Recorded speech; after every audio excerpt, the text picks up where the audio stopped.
In a universe full of ideas, we draw lightness from the dark to a place where opposites attract. Right meets left, positive touches negative, sparking an explosion of truth. Because politics makes strange bedfellows.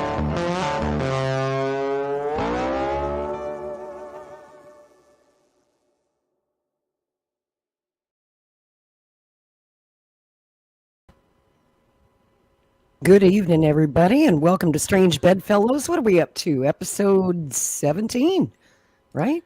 Wow. Yeah. Hey, Rick Walker. How you doing? Hello, Laurie Spencer. Hey, it's been a while. It has. It's been 2 weeks since I last saw you, and a hell of a lot's happened in 2 weeks. Now that you mention it, yeah. Uh-huh. The whole world is blowing up. I'd like a do-over. Can we just rewind 7 days, go back to last Saturday, and Oh, you're not going back far enough. Keep going. Yeah. Keep Let's go back thousands of years. Oh. Let's go back to 1917 and just rejigger that whole mess in the Middle East, right? There you go. Yeah, let's go back and take that Balfour Declaration and tear it up and throw it in the trash. Big mistake. DeLorean, DMC, 88 miles per hour. That's it. That's it, buddy. Right on. Or Bill and Ted's Excellent Adventure. All we need is a phone booth. Where could you find a phone booth anymore? They don't exist. They've been wiped off the face of the earth. That's where we went wrong, right there. It never should have got rid of the phone booths. Nope.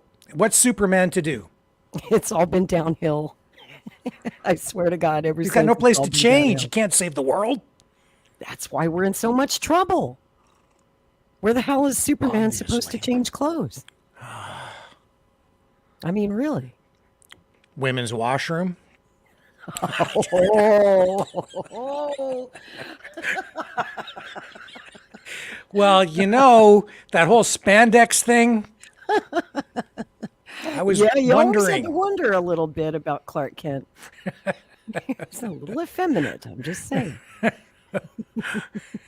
But supposedly Lois thought he was hot. Well, the gay guys always get the girls. I'm just saying. That's why he never wanted to get married. That's right. He was a lifelong bachelor. That's right. Didn't he and Lois eventually get married? They did in the 1970s. Mm-hmm. Yeah. Yeah. Yeah, finally. I saw that movie. Like, what took you so long, guys? Exactly. Get a room already, for crying out loud. Well, I brought a great guest tonight for the show. I think you're really going to enjoy getting to know her. Our guest tonight on Strange Bedfellows is Elizabeth Beck, the intrepid, fearless attorney who has, I mean, in her career, and we'll talk about it, she has represented big corporations, and she's also sued big corporations. But probably what she's best known for is suing President Donald Trump before he was president, not once, but twice. And then, of course, she sued the Democratic National Committee, the DNC, in 2016 for screwing Bernie Sanders. And that's a hell of an interesting story. And I believe currently she is suing Elon Musk and Twitter. So we're going to tell you all about that, and we're going to learn about her amazing life. And, of course, her partner in law is her husband, Jared Beck, who can't join us tonight, but we've got Elizabeth, and that's pretty awesome. And I'm just going to bring her in right now. Hello, Elizabeth. I'm not drunk. I am not drunk. I'm just having a beer, my first beer for the day.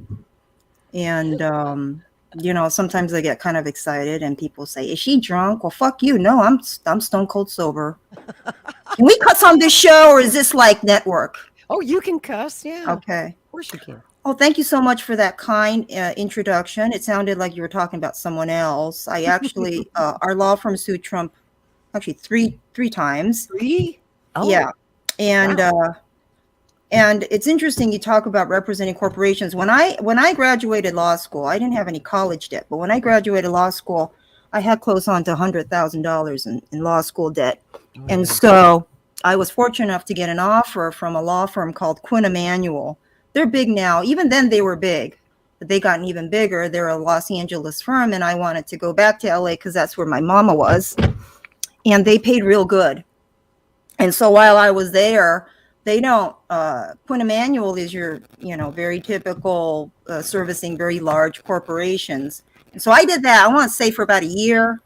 And I know some people hate me for it. They think I'm a sellout. Well, you know what? I voluntarily walked away from that salary and that job. All I have to say to those haters who judge me, I'm still paying off my law school debt, by the way. I believe all that. those haters who say, "Oh, how you're so not pure because you represented corporations back in the day." I'm just like, did anybody ever offer you that kind of a job, and did you walk away from it, or did you actually reject that offer and not take it? Because then I will listen to you, okay? But unless you do that, you have no right to criticize me. All right?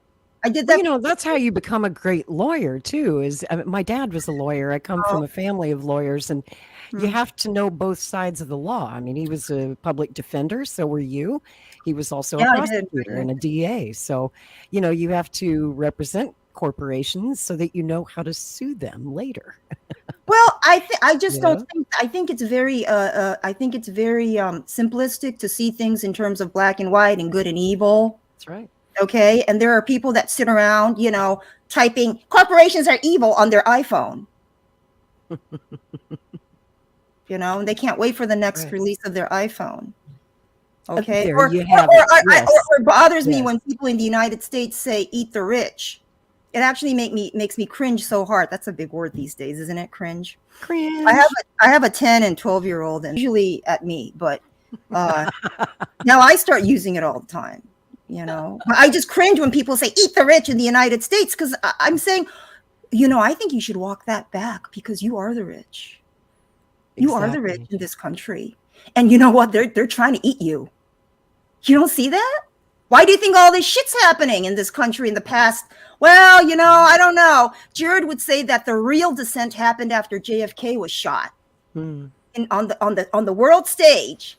Yeah, as a great show of force, an open coup, and absolutely no repercussions or consequence. Lottie fucking died. Everybody just starts shopping, and it's just like, when's Black Friday gonna start? And people don't talk about it anymore. But you can't have something like that happen without things going bad. Laura, you talk about your dad being a prosecutor. Anybody in law enforcement will tell you, or a criminologist, if you let a criminal get away with something, they usually strike again. Of course they will. They always Very do. few will they just walk back. I know Jack the Ripper, he stopped at some point, but that's not usually the case. Criminal does over and over and over until they get caught. So if you assume, and it's so crazy to me, because nowadays a lot of people will acknowledge that JFK getting shot was not a lone gunman. Right. Yeah. Majority of Americans, over 80%, don't think that Lee Harvey Oswald acted alone. And it's so. And it's been that way a long, long time. And still no answers, right? We're coming up on 60 years next month. I don't know what people expect. I mean, it's just, there's coups and there's coup. I don't know. Why do Americans think a coup couldn't happen here? Assassinations happen here. All sorts of shit happens here. Are you kidding me? It did happen here. Man. And depending on how you feel about the 2020 election, some people say that was a bloodless coup. Well, I mean, I really don't understand how elections happen in this country. If I were to speculate, I would assume there's a lot of horse trading and bickering behind the scenes. Oh yeah. But as long as the people in power are kind of on the same page and they kind of trade places once in a while, the thing kind of galumps along. I think the big problem is I think this country's in for a world of hurt in the coming decades. And I don't know if it's karma. I don't know if it's history or anything. I don't think Schadenfreude has any place. People are always like, hey, it's about time. But I think a lot of that comes from an emotional place, because whoever says that they feel aggrieved. Right. But I don't know if it's kind of inevitable, just the way it goes. I was having a conversation with someone, and this sounds terrible, but I don't even know if the concept of the United States of America, maybe the way this country was birthed was kind of out of whack. You mean the revolution? No, I mean the diversity. I mean the diversity. I mean letting people like me in. Okay? Which leads me to why I'm here? Do you know why I'm here? Do you know why the fuck somebody like me is in the United States of America? I was curious about, you were born in Korea, right? Yeah. Where in Korea? Where? Seoul. Right on. I'll tell and you how did you end up here? I'm curious to know the story. No. No, it was Vietnam. Oh. Really? It was the American foreign policy, the war in Nam. And, it's like NATO. The U.S. needed allies. And Korea at the time was an incredibly poor country that was basically getting, in turn, raped by China and Japan, these two behemoths. Because Japan was a great imperial power. Okay? People forget. Now it's just like a country that makes like really good electronic stuff. And, they're like really weird. I don't hate the Japanese, but you got to admit some of their culture is like really quirky. Right. Okay. Japan seems very harmless, but that's because they've been castrated, really. Yeah, we took care of that in 1945. Yeah, exactly. And Japan tried to eat Korea. Okay. They colonized Korea in the early 20th century, and China's been trying to eat Korea for a while. Korea's like this tiny little country wedged in between the two of them. So they clung to the U.S. The U.S. was like this. So Korea didn't know what to do, wanted to kind of get in the U.S.'s good graces. Okay. Especially after the Korean War. Exactly. Okay. My mama said the GIs were the first white people they saw. Well, actually, that's not true. They saw the Jesuits before them. Mm-hmm. And it was just like a mutual boggle fest. It's like, oh my God, look at you. Oh my God, look at you. So they didn't have money to send. They didn't have arms. They were poor, but they had bodies. So my aunt was a nurse and she volunteered to go to Nam. My aunt served in Nam, and I think she was part of a MASH unit. And I think she saw combat. Wow. And she and her husband, I don't know what the hell her husband did over there, but he did something real weird with communications. So they go directly from Nam to the U.S. That was their reward. I see. Okay. Yeah. And he starts working for a defense contracting firm, and my aunt becomes a nurse, but they were very traumatized people. She died very young from some weird cancer of the throat. Agent Orange. And so then my aunt starts to sponsor every worthless relative of hers, including my mother. Okay? My mother was a holy terror in Korea, and then she comes to the United States and she's a holy terror here. Oh, good God. That's how I ended up here. I don't even think my mother wanted to come here. But anyway, how old were you? I was 3. I was 3. Oh, okay. I was 3. So you don't have any memories at all, I guess, of Korea? No, but the funny thing is I actually went back to Korea a few years ago, and it was weird because it felt like home. I just segued very seamlessly into that culture. That's amazing. Just because I speak the language. Do you? Yeah. Do speak the language? Yeah, my mother taught me well. She was not ashamed of being a Korean. She really wasn't. So that's why I'm here. But if you take a big view of it, it's like the U.S. foreign policy, and I think they do that a lot. I think the United States does a lot of wars, and then they, kind of give immigration as a reward for people. They do. And then people come here. But the thing is, you know what they say? Well, Laura, you would appreciate this. I heard this. Somebody told me, how do you climb a fence in Texas? How do you make sure you climb a fence in Texas? You throw your head over it. Yep. Because now you don't have a choice. Exactly.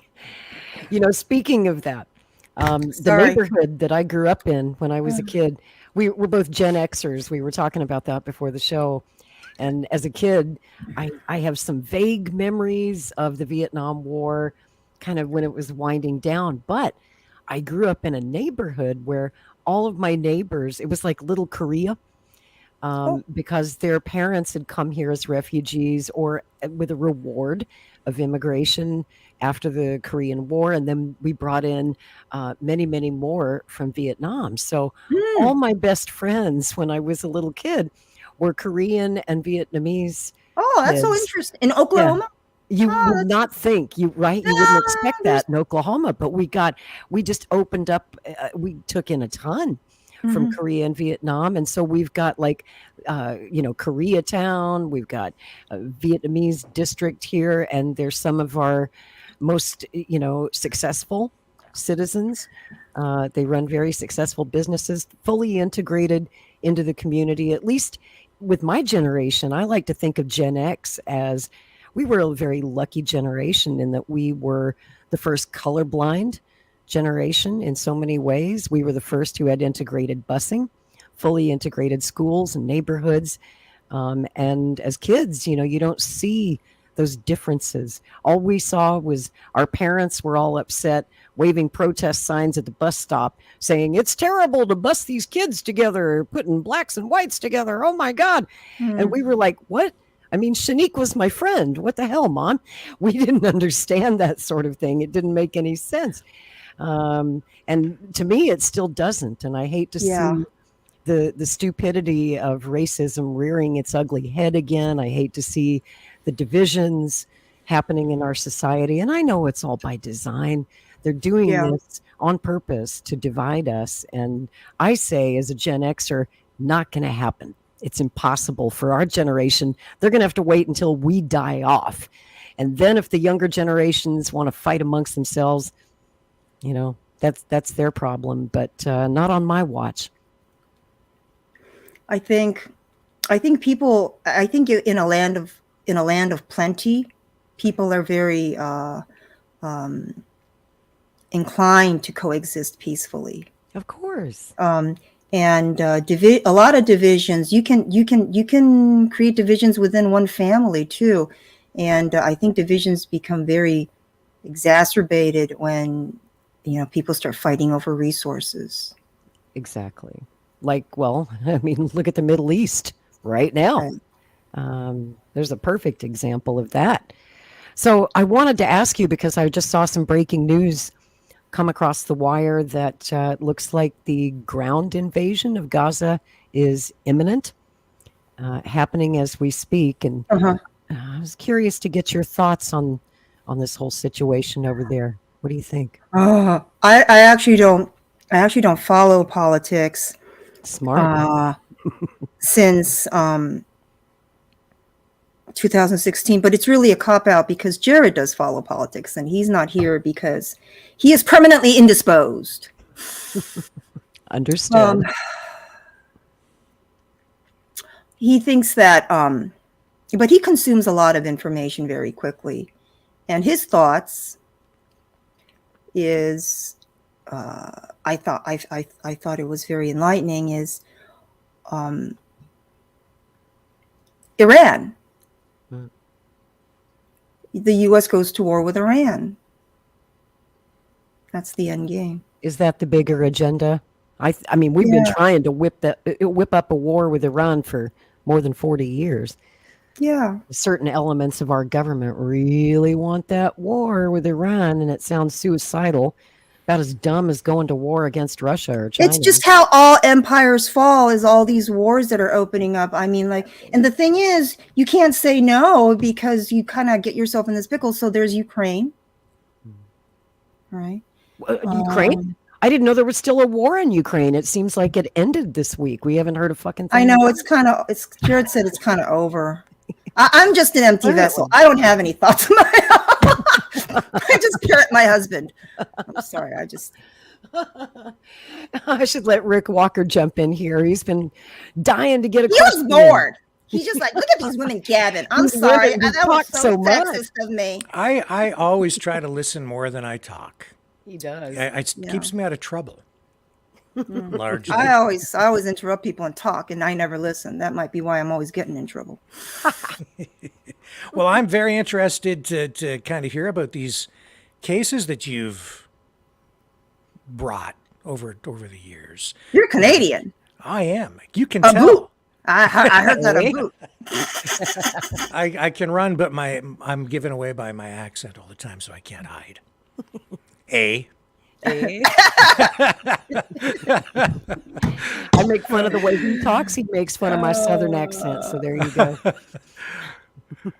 But we're keenly interested in all things American up here. I'm very Americanized. I'm only an hour from the Windsor-Detroit border, so yeah, I'm very Americanized. Except for the accent. Yeah. Can't fix Well, that. you know, Canada and the U.S. very intertwined. Well, you know, well, I have to say my career took some interesting twists and turns. I don't know. Met my husband. Curious why you went into law. I'm always curious what attracts someone to become a I lawyer. don't have any lawyers in my family, but I had a lawyer as a kid. Remember when I told you that my mother was a holy terror? Yeah. Oh shit! She got arrested in California, went to prison. Oh, damn. Yeah, so I was 9 and I got myself a lawyer on California taxpayer dime. So I had an early experience with the judicial system. I see. It was not a negative experience, I will say that. Is that what made you want to be a public defender? Possibly. I think I wanted to be a public defender. I just wanted to try it out, just to see what it was like. I really liked the first public defender's office I interned at. It was in Compton. Do you guys remember Night Court? I do. That show? Oh my God, that office was like Night Court. Yeah. Just everybody had such a strong personality. Everybody was very, very different. It was really funny there. It was fun. I really Well, liked imagine being a public defender in Compton, girl. Damn. I bet you were busy. You know, I think you have to be a certain type of person to be able to do that with a smile on your face and get up every morning and do it, because it's just a never-ending slog. Yeah. You know, and I think in general, public defense, in many ways, I think a lot of government jobs can be never-ending slogs. You have to be sort of equipped to deal with that type of work. You know, it's just Yeah, you got to love the people, because if you don't, you have no business in a government job, as far as I'm concerned. Yeah, and I think it has to sort of make logical sense, but I think that whole thing is breaking down because they hate us. Yeah. I'm not gonna lie. Yeah, I don't know where things went wrong. I really don't. I read Gideon's Trumpet as a kid. I really liked that book about you know, the case that established the public defender system for all crimes that could bring jail time. Gideon Wainwright was a drifter. He stole a couple of packs of cigarettes, and he wrote this pro se petition for a lawyer.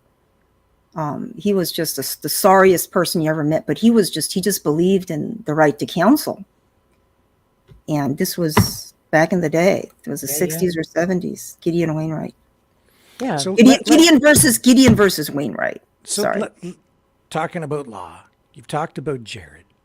I want to know what your thoughts are with regard to all of the lawfare against Trump. Are we witnessing some sort of political theater? Is this stuff real? Is there anything that will actually come of this? What are we witnessing? I mean, I don't know. George Webb. You guys know George Webb? Mm-hmm. Yeah. You do? Mm-hmm. What the hell is he? He's a retired software salesman, apparently. New York Times calls I don't know him personally, but I've watched a lot of his videos. He claims it's all theater. Mm-hmm. He also told me a lot of other crap. Yeah, a lot of the stuff he says is pretty out there. Some of it makes sense. But it does seem to me, obviously, that they're using the courts, or I might say abusing the courts to, the Biden administration's trying to lock up his opponent. It seems very banana republic to me. Yeah. Wouldn't it be something if Trump became president? What do you guys think about that? From prison? No, president becomes president. Well, I mean, that's the other thing, is it's like everything is so strange today. Some people think he still is the president. Or I've been hearing people say that they think he's not the president, but is still the commander in chief. That's another thing that's out there. And I've seen people present documentation with executive orders to support their claims that are very detailed. And a lot of people are buying into this stuff. And if you go far enough down that rabbit hole, it actually starts to make sense. It scares me. And you're a lawyer, so you tell me, who is the president? Help bring me back to reality.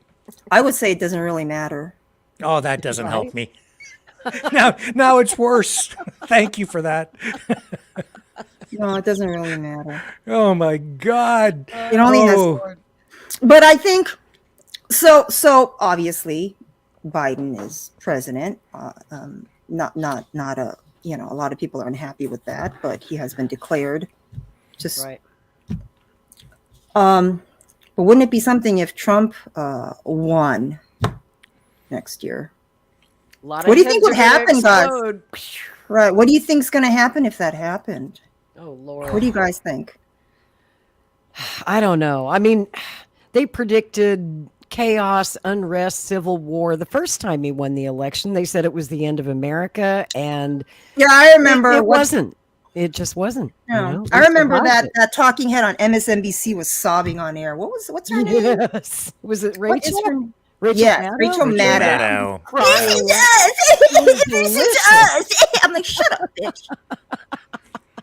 Well, here's what. Now, correct me if I'm wrong, but you, before Trump became president, you sued him twice. Although you just corrected me. I sued a lot of people. Okay, I sued a lot of people, hundreds and hundreds. But it wasn't of people. lawfare, and that's why I want to unpack. I don't even know what lawfare is. I think lawfare is when you sue somebody maliciously. Well, I've been a victim of lawfare. That's absolutely true. Right. It's a thing. It's still ongoing. Mm-hmm. We'll see how that turns out. Right. I mean, but so litigation. Lawsuits. You get bitten by a dog, your neighbor's dog. And you shoot the dog, but now you have very bad hospital bills and you need stitches. You sue him for the hospital bills. He countersues you because you shot his dog. Okay, that's a bona fide dispute. Okay, where does it go? You gotta take some evidence, man. Is that a mutt or a purebred? Was the gate open? What happened? That's a real dispute over two people who are very upset at each other. And from what I know of the lawsuits you brought against Trump, they were legitimate lawsuits. I had real clients. So I mean, the thing was, I represented many, many people. But we quit our very well-paying jobs back in 2007 to open up our very small shop. And I still remember the first case we took. Our first client, I don't know how he found us. His name was Hugo. I'll leave out his last name. Mr. Hugo had left his employer, an import-export business in Miami, and he wanted to start his own business, and his boss just wasn't having it. Okay, and his boss was threatening him and hounding him and harassing him, and he was this young guy, showed up at our very small office, and he said, I've been talking this over with all my family, and I really need to do something about it. I need to get this monkey off my back. And so we looked at his documents. There was a non-compete, but it was very restrictive. The boss was obviously being a jerk. And so we looked at him and I said, okay, well, write a letter for $350. And I could see him thinking real hard because he never hired a lawyer before. And then he reached in his pocket and he says, I got to get the monkey off my back. And he gives me $350. And I think Jerry and I spent like 4 days on that letter. We polished it until it was gleaming, and then we sent it off, and then his boss we scared him off. That was our first case. And then our second case was Jackie. I won't say her last name, but she was getting sued by some credit card company for some credit card debt. And I'm like, you know what? Let's bring it. Let's go through this and see what we can hash out. And we showed up, and we wanted to give her a vigorous defense. And the other lawyer looked at the two of us, and she had like 100 of these cases. And she just instantly looked extremely tired because we had nothing better. We had no cases. You know, these were the first cases coming in the door. Yeah. So she just looked at us. She looked extremely tired, and she just kind of dropped our case. And so we worked our way up from there. Now, what happened was we're sitting around open for business. Okay, we're just open for business, and in 2007, the real estate market crashed. And coincidentally, South Florida was ground zero for real estate investors. Okay. Everybody and their uncle around the world was into flipping real estate in South Florida. And then the market crashed.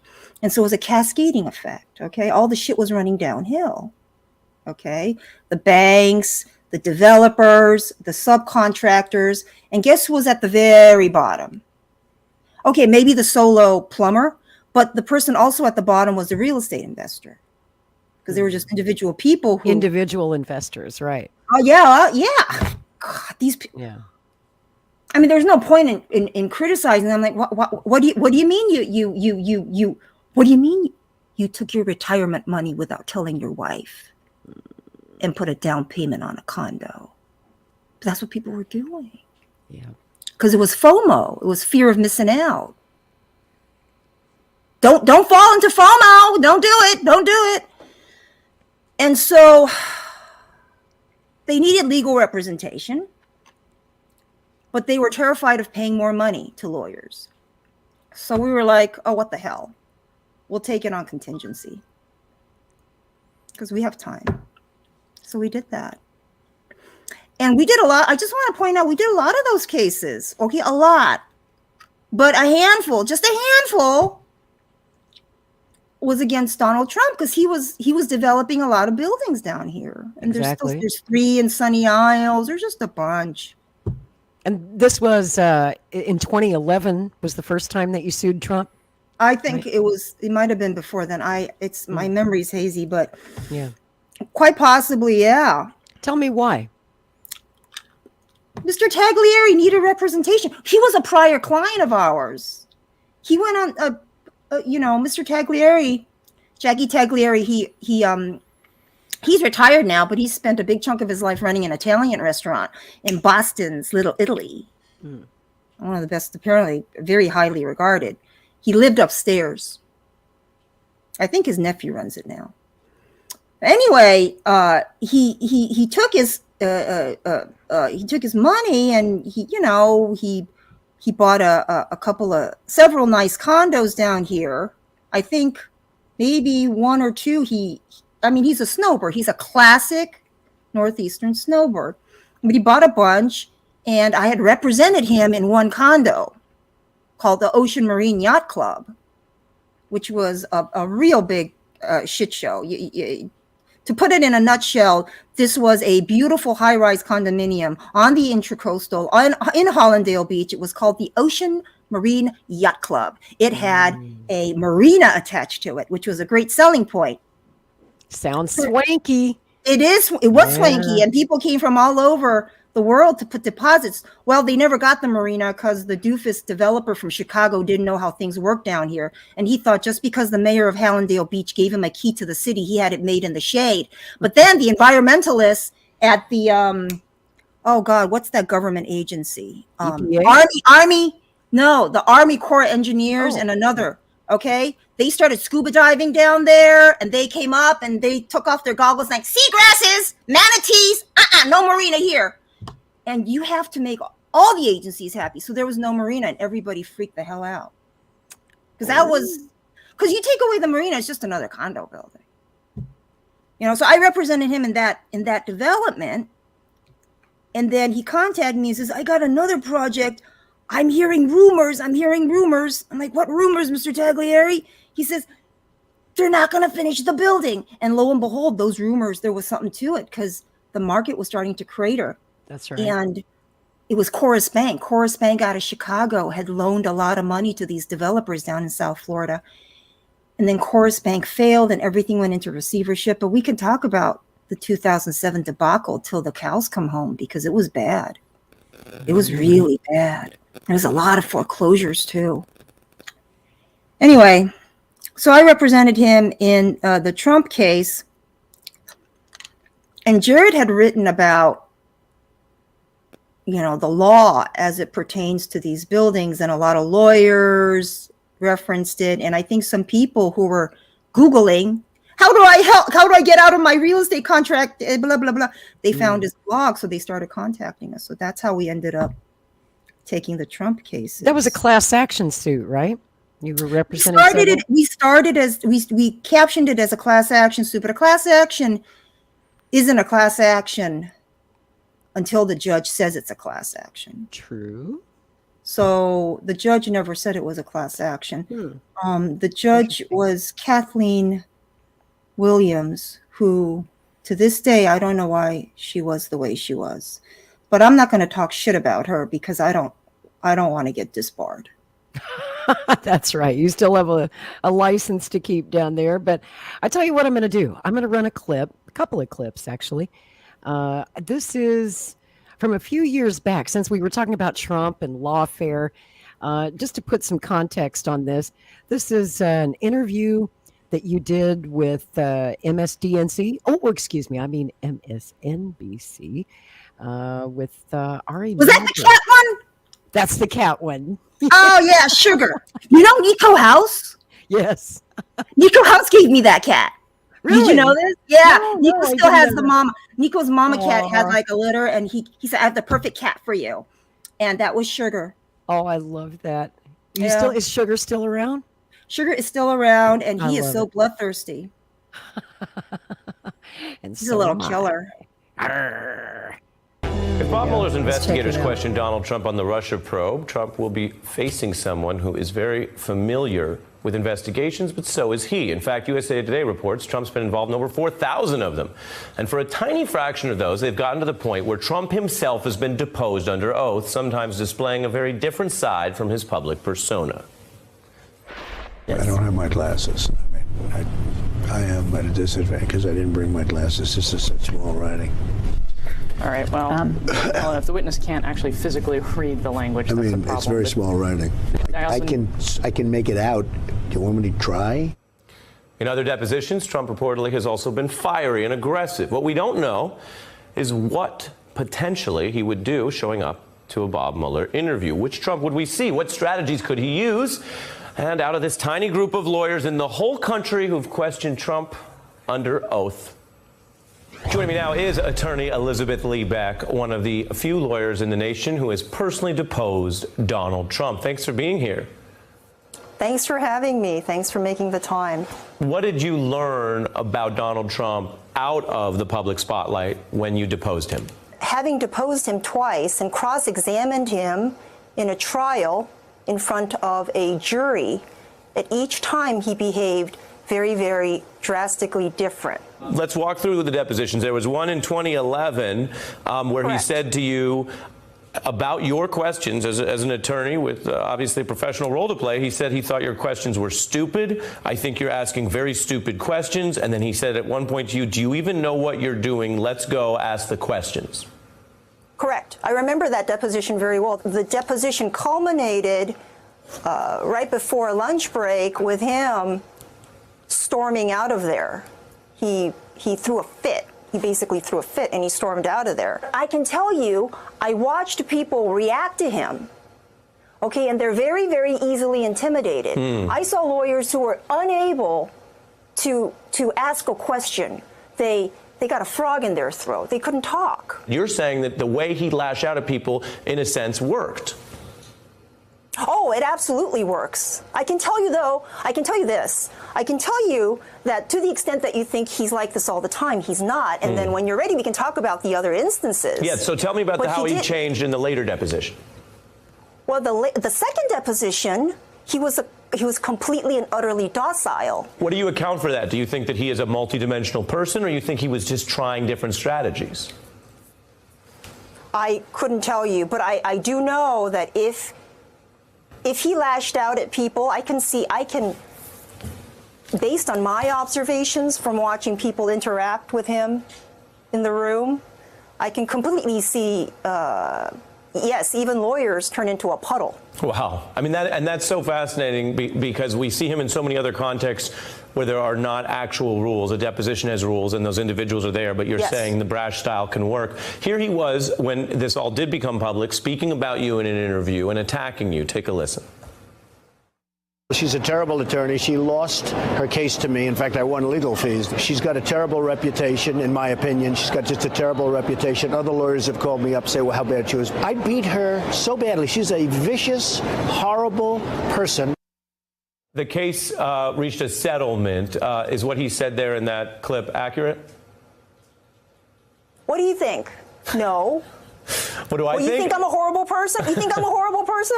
Well, I'm meeting you over the TV today. I don't know. No, look. You have to understand that when the New York Times contacted me, because they combed through the deposition transcript and they wanted to talk about the lawsuit, I didn't run away and hide under the covers like a lot of lawyers do. They won't talk about it. I talk about everything, okay? You can talk to me about my cat. I'll talk about my cat. But the point was because it was in the primary. It's Sugar. Nice. Okay, that's a beautiful name for a cat. I know. We got him as a kitten. Oh. He's really sweet. He's like Spider-Man. He climbs. Anyway, sorry. Don't be sorry. I mean, you said, this is what I do. I ask questions. You mentioned the cat. I asked a question. Let me ask you another question, which is, the president right now has lawyers negotiating if and how he might testify before Bob Mueller's Russia probe. As one of the few lawyers who has questioned him, what did you learn about his responses that you think could be relevant to the way those investigators question him? I can tell you that under questioning, if he's not pitching a fit, he actually answers questions very directly. I guess one question to end on then is, do you think this is a person who has a firm grasp on the difference between exaggeration, puffery, truth, and lies, and thus maybe misleads less under an oath setting than other settings because he knows there are consequences? I don't necessarily know if he answers questions differently under oath than in other settings. Well, I'll tell you what. I've only questioned him under oath. Right. I've only questioned him under oath. Well, look, this is why. But I can tell you this. Okay. When he's not under oath, he's nicer. Interesting. Well, you have been in the room with him, and that's why we wanted to hear from you. Hey there, I'm Chris Hayes from MSNBC. Thanks for watching MSNBC on YouTube. If you want to keep up to date with the videos we're putting out, you can click subscribe just below me, or click over on this list to see lots of other great videos. I don't know where Lori went. Well, I think you're a nice person, just for the record. My dog likes me. My dogs like me. It's interesting, though, the comments made about Trump's personality, the way he intimidates people. Why were you able to get to not be affected by that as much? Maybe because I'm not a boomer. Okay. Okay. I'm just like, who is this dude? I mean, I'm sure there are people out there that would make me just go, I can't believe I'm in the same room with you. He's not one of them. Yeah, well, you don't strike me as someone who is easily intimidated. But Trump overall. That's because I usually wear brown pants. Did you get that joke? Yeah. The brown. I can't tell if I'm scared because I'm wearing brown pants. Oh my. Wow. That was a good one. So all of that stuff, I mean, that's all real estate stuff. It didn't even seem to hurt him in the end. Yeah, I can't believe he's bragging about winning that trial.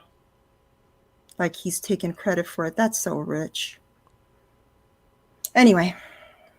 Yeah. But yeah, the thing is, it's interesting because he has such a strong personality. And so I think that's an asset when you're running somebody in a campaign because a lot of it is about personality. You know, it's been interesting to beyond interesting to sort of watch the evolution of Trump from 2016 to today. I think the whole tone of his campaign has changed. Everything around him, the tone has changed. There's so much QAnon energy around him now. It seems to almost dominate. And I don't know. Do you have any thoughts on that? Because it's just, I just don't know what to make of it. I don't even know how to ask the question, honestly, because it's just so surreal. It's like everything around him since losing the last election, it's all been about questioning the legitimacy of government. It's about eroding public confidence in public institutions. Yeah, well, you got to do that if you're going to break up the union. Do you think that's what the objective is? I think so. It's a very unwieldy country. I mean, you would admit with me, Rick, that there's a lot of interests that are embedded in this country that are not purely native, and even with native interests could possibly be at odds. And so, you got to split things up. They're not getting along anymore. Right. So, I mean, honestly, I don't know if people know this, but apparently a few years ago, Hawaii passed a law saying that Hawaii independence shall be left to Hawaiians. They passed a law, I think. So if Hawaii wants to secede from the Union, it's apparently fairly easy for them to do that. Nobody knows. Aware of that. I know. Yeah. I know. And then Lahaina, it's interesting because Lahaina, we all know what happened there, is the historical seat of the Kingdom of Hawaii. So for Native Hawaiians, Lahaina has a great importance. So the fact that Lahaina was decimated, it could create a resurgence of Native Hawaiian patriotism. It could. Mm-hmm. I mean, I remember I went to New Zealand, and they had the local museum there had a presentation on Gallipoli, and out of Gallipoli was born New Zealand national identity. Before then, they just thought of themselves as far-flung British people. And it took Gallipoli for Australia and New Zealand to say, we are New Zealanders, we are Australians, we are our own. It was a birth of a country in blood and massacre. So there's definitely precedent for how to get people to move in a certain way. Right. What a shit show. And also, Hawaii is very blue.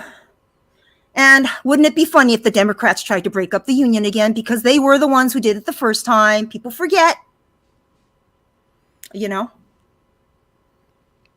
But very interesting.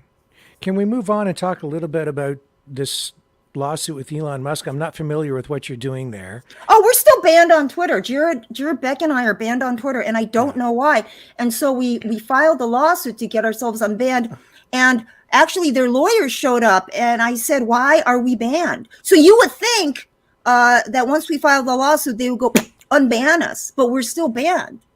And so I said to their lawyers, I said, why am I banned? And you know what his response was? I'm like, no, I don't. Okay, why don't you enlighten me, you fuckers? So I don't really know why, because I find it, Jared was ranting, I want to say a few months ago, about how they reinstated Kanye West, who said he would go jihad on the Jews. They reinstated Laura Loomer, who is a very polarizing figure. And I'm not here to throw Laura Loomer under the bus. I had her over for dinner. Yeah, I did. Laura Loomer. Okay. And we didn't talk about politics, actually. Laura Loomer does not put down her phone. Really? So she's always like, she's a millennial that's like constantly like on her phone. So, I'm sure, some people are like, oh my God, you're such a fascist, Elizabeth Beck. Well, go fuck yourself. I had a lot of people over my house. A lot of people. So you have no idea why they banned you? I think it's because I think it's because we say things that they don't want people to hear. No. Come on, you. And this was 4 years ago, right? This was obviously before Elon bought Twitter when they banned you. And it was back when they were censoring everybody they were censoring everybody because Twitter was an arm of the DNC and they were censoring us and Jared. Yep. But we never did Elon bought the platform and he was like, I'm going to give amnesty to everybody who was banned unless you violated the terms of service, blah, blah, blah. But you're an attorney and you obviously wouldn't violate the terms of service. So you're still banned for your political speech. Yeah. We're still banned. I don't know. Maybe I'll just keep my advice to myself instead of sharing it because I'm not allowed to share it. Yeah. So the case is still ongoing, right? They're delaying and trying to. It's in federal court. Let me tell you about federal court. Federal judges can do whatever the fuck they want. And I'm sure if any federal judge hears that, they're like, that's damn fucking straight. I can. Yeah, no, you can't do anything about it. It's like lifetime appointment. So if they want to sit on that thing until they die, they can do that. And as a matter of fact, that has happened. Literally. Yeah. And I'm sure that Elon, and he could just unban you. I mean, if he unbanned you guys, would you drop the lawsuit? I have to talk to my husband about it. Right. Yeah. Yeah. What kind of impact has that had on you, the ban? Well, I was just like, well, I'm thinking, is there anything I can do about this? No. Okay, then I'm not going to worry about it. But it really got Jared Beck riled up. He feels things a lot more. I don't know. I think he drank the America is a democracy Kool-Aid for more generations than I have. So it hits him a lot harder. He's like, I can't believe this. And I'm like, what do you expect? That's just the way the world is, honey. There's nothing new under the sun. He's like, no. So he filed a lawsuit and dragged me along with it. And it's pending somewhere in California. I thought it was in Florida. It got transferred over there. Ah, I see. There's a judge in California that apparently does a lot of Twitter cases, and Twitter apparently loves this judge so much they try to get all of the Twitter cases in front of this judge. He must be there. He's I'm not saying anything. I'm not implying anything. I'm just saying they just seem to really like this judge. Mm-hmm. So they got it booted over there. That makes a lot of sense because all of the censorship cases that I know of, in fact, Robert F. Kennedy Jr. right now is suing Google and he's suing YouTube for censoring him and Facebook and Meta. And they always want to put it in front of a California judge who's an appointee of Biden and who's friendly to Silicon Valley. Kind of sounds like that's what's happening with your case also against Elon. I had a I'm going to say something. When we sued the DNC on behalf of Bernie Sanders reporters, it was very, very suppressed. But the news did go out in certain channels, and I got a lot of phone calls from a lot of people. And I had people visit my law office, okay? They just showed up at the door. They just told me stuff, and I got a call from a gentleman. And he was a judge in the federal system somewhere in the country. I won't say who. And he tells me that, sometimes Sometimes a judge will get a call and it's like the FBI, and the FBI will just tell the judge how to rule, and the judge is like, okay. It really does happen. It does. Yeah, that's just the way it is, you know. Mm-hmm. And a journalist called me up. She was a journalist. She had worked for the UN, and she said, "Do you know how much a human body is worth on the open market? A healthy body?" And I said, "Whoa. What?" And she's like, $1 million. Cut it up like a cow. Organs. Whoa. Organs. Yeah. And it made sense to me because I had done a case on organ against the Mayo Clinic in Jacksonville involving an organ transplant gone bad. And I know how difficult it is to get a life-saving transplant organ when you need one. Yeah. It's incredibly complicated. You have to get on this list. And when an organ is available, you have to be in a particular window of health. You can't be too healthy and you can't be too sick. And by golly, during that window, an organ better show up. Otherwise, you're out of luck. And that's, you know, so just let's just think about this. If you have a lot of money at your disposal and you are used to getting your way, and you are about to die and you could live if you got yourself an organ, you think they're going on that list and twiddling their thumbs? Or you think they're going to get a fucking organ somewhere in the world? And you better be vaccinated. I think, Rick, is that still the case in Canada? Do you still have to be vaccinated with the COVID vaccine to get a transplant? Yes. Wow. That's just so wrong. Well, you know, you gotta measure it. You gotta, you know, it's just like, you want this, then you gotta give me this, you know, and it's just like, do I really need a liver that bad? Yeah. Okay. Give me the shot. That's just the way it is. Right. Right. You know? So, you know, well, that was the creepiest thing I think we've ever discussed on this program. Oh, that's just the tip of the iceberg. That's just the tip of the iceberg for me. That is truly saying something, Rick Walker.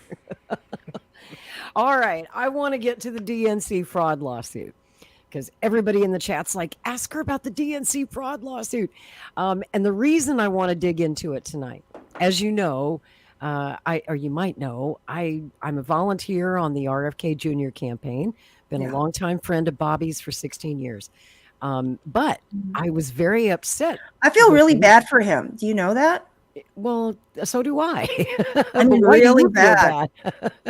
Well, because his daddy was shot, his uncle was shot, and he was basically orphaned as a young kid. Yes. Along with 10 other siblings, man. They had a family of 11 kids. Yeah, I think he was kind of flung out to be on his own. Yep. He acted out. So, you know, I mean, it's amazing that he probably went through some very dark period in his life. He did. He went through 14 years of hardcore heroin addiction. Oh, there you go. I was going to say, I mean, I don't know too much about him. I just read up the Wikipedia article, but yeah, so drug abuse, that would make sense. Yeah. But he's been sober now for 40 years and he's made obviously a great success of his life and has been suing polluters and corrupt government officials now for 4 decades, and finally is running for president. But I was disappointed when he ran as a Democrat. And a lot of us were saying, Bobby, there's no way you're not going to have a shot in this party. You don't align. He's not going to have a shot anyway. You know? But what he is going to do is he's going to suck away votes from Biden and possibly lead to a Trump presidency, thereby leading to a breakup of the union. And honestly, if I were him, and I'm not, if I were him, I'd be like, I don't fucking give a shit. I will. Okay? Like, really. Really? You know what he said this week? He declared his independence. He left the Democratic Party. He's now running as an independent candidate. And, he said to all the people who say, is he going to take more votes from Biden? Is he going to take more votes from Trump? He said, my aim is to take votes from both of them. You know? Right. Well, I don't know why he gave Bernie credit for the lawsuit that Jared and I. Oh, yes. Yeah. And I have a theory on that. He goofed on that one. That's because he's part of the elite. he's a certain character of the elite circles, and Jared and I, you know, people contact us once in a while just to see what we think, but we're not part of that world. That's why I like you. I guess You're we real could have been.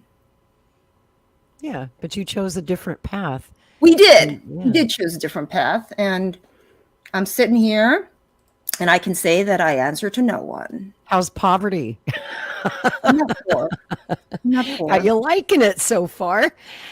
I used to be poor. I used to be really poor. Well, I like talking to honest lawyers.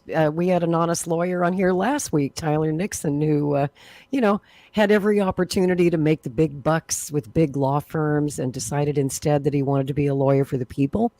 That's how I see you and Jared and the work that you've done as attorneys. So, you're not going to get stinking filthy rich doing that kind of legal work, but we need you, and we need a lot more lawyers like you.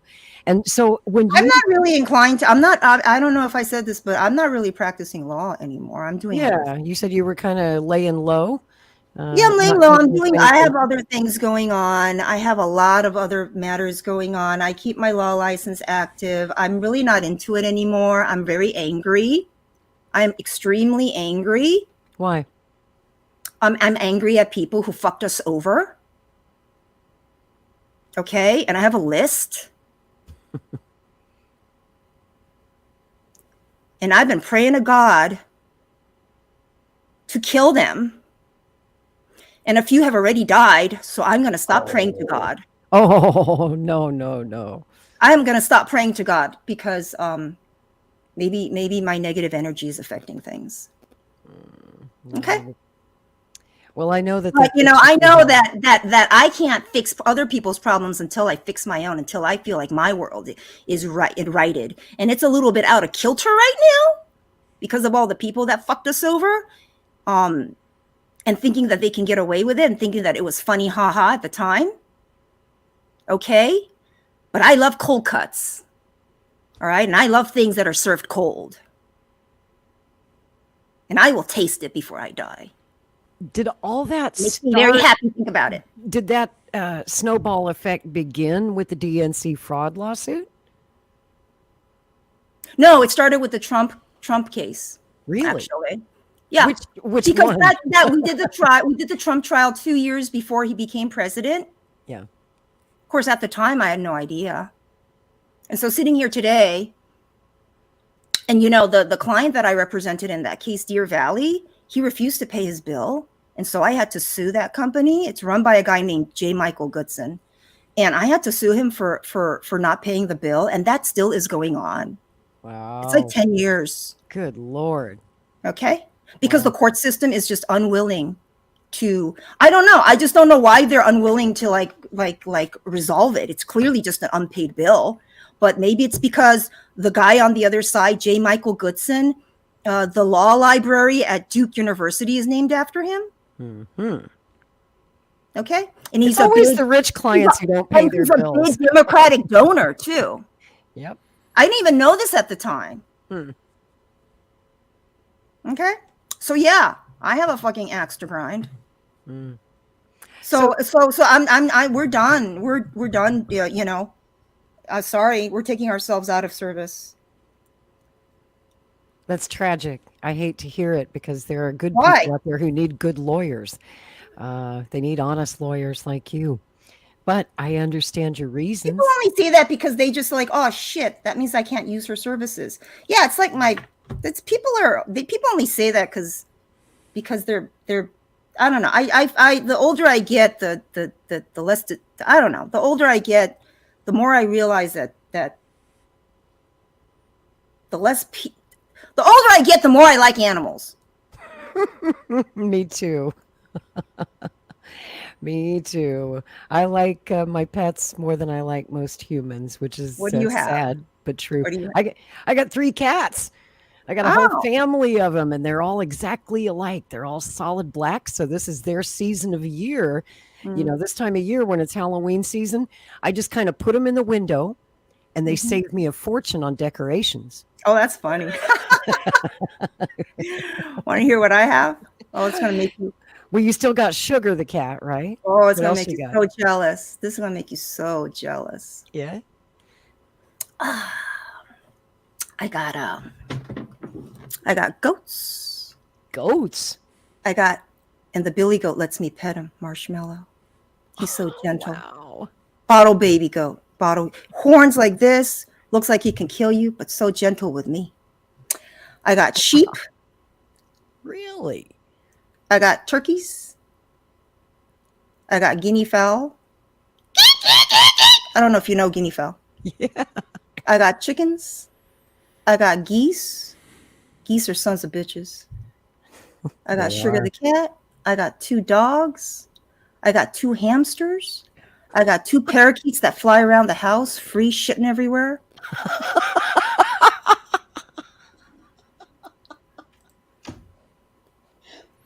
I'm dead. I got 3 pufferfish back there. Pufferfish. Man. Yeah, they're small. They're small. I got an angelfish downstairs. And you know, I used to have crabs, these red claw crabs. They sold them at Petco. I'm like, what is that? They're like, they're crabs. I'm like, are they freshwater? And they're like, yes, ma'am. I'm like, I'll take 2. So I used to do this trick on people. I would tell them, I need to tell you something. And they would say, what? And I would say, I have crabs. Just to Oh, we lost her. Did she unplug? I think we lost her. Oh no. She was laughing so hard she unplugged her computer, I think. Yeah. Digital overload. Oh my Lord. Well, she'll probably find her way back in. Well, this has really not been the kind of interview I thought it was going to be. We've been talking about corpses, black market organs from and crabs. Woo! And pet goats. This has been a colorful interview. With Elizabeth Beck, you have to expect the unexpected. I'm getting the unexpected. Oh, yeah. Oh, yeah. Well, you know, there was, and I wanted to ask her the story. Hopefully she'll find her way back in. But you might remember this, Rick, because it was a big deal during Trump's first presidential campaign back in 2015. It was all over the news. Do you remember that there was one of these real estate cases in the middle of the deposition? She had asked for a break because she just had a baby and she was breastfeeding, right? And I don't know if you recall this. It made huge headlines at the time because Trump tried to make fun of her for it. But she had asked the court for a break so that she could go to a private little room, you know, off to the side of the court so she could use her breast pump and you know, pump food for her baby. And Trump and his team, I believe they were the ones behind it. And hopefully I'll get a chance to ask her. But, you know, they kind of made that public and they were trying to shame her as, you know, somehow being uncouth, breastfeeding her baby in the middle of the courtroom. Trump called her gross and all that sort of thing for just doing what women do when they've had a baby. Do you remember that? I don't. No? Oh, it was a big story at the time. Some of our folks in the chat might remember that. But yeah, it was, and you know, it was this whole kerfuffle, if you will. And it led to a national conversation about breastfeeding in public for women, right? That's kind of what started the conversation, believe it or not. Elizabeth just texted me and said that she's going to try and exit the studio and reconnect. Okay. We lost her there for a few minutes. But I thought the whole damn thing was just so interesting. And while we're waiting for her to reconnect, I'm going to play you a little clip. This is an interview that she did in 2017 about the DNC fraud lawsuit that gives you the background on it, what it's all about. And also it's important to bear in mind that during that time, she was, and her husband and others in her law firm were literally afraid for their lives. They petitioned the court for a restraining order, order of protection. They were getting all kinds of threats. And if you remember, they filed the suit in the summer of 2016, and Seth Rich had just been killed under those murky and mysterious circumstances.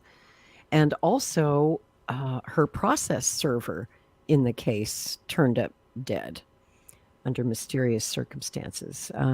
I'll let her explain, folks. We'll play you this clip, and we'll let Elizabeth tell you while we wait for her to reconnect.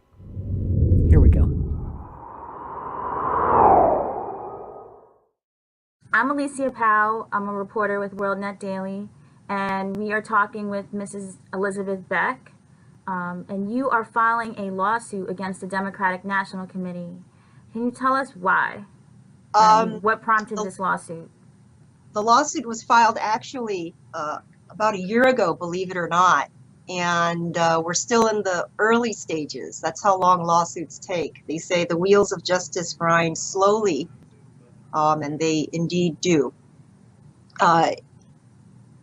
It's on behalf of three groups of people. One group are folks who donated to the campaign for Bernie Sanders, one of the Democratic candidates for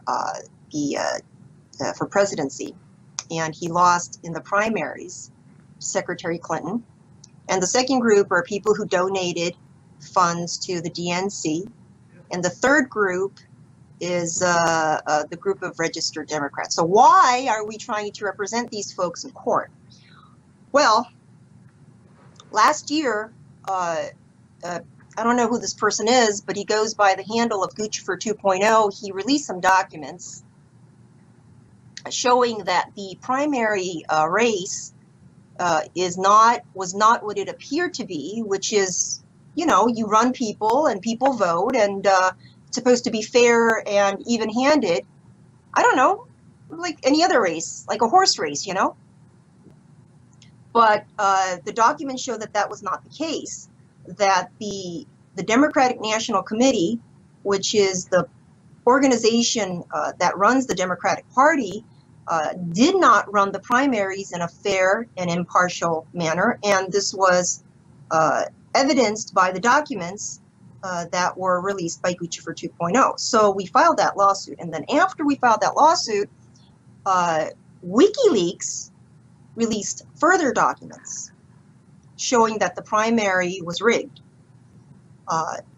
Last month, in April 25th, gosh, how time flies. Yeah. On April 25th, the court held a three and a half hour hearing on the DNC's motion to dismiss. Now, we sued the DNC and we sued its former chairperson, Congresswoman Debbie Wasserman Schultz. So I'm going to call them the defendants. So the defendant's lawyer at the hearing stood up in court, and he actually came out and said that we the party, we feel that it is legally our right to go into a back room and pick the candidate that way.